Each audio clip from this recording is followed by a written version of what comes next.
Hello everyone! Mag-walking muna tayo, guys. Ito yung asawa ko, ayun. Nagtitinda.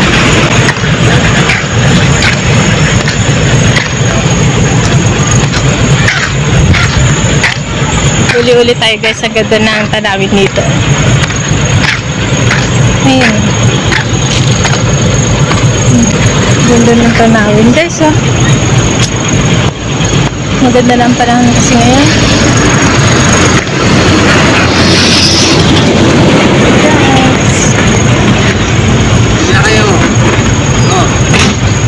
Ayan yung asawa ko't nagtitinda na naman ng pot holder. Ayan, guys. Hello. Shout out.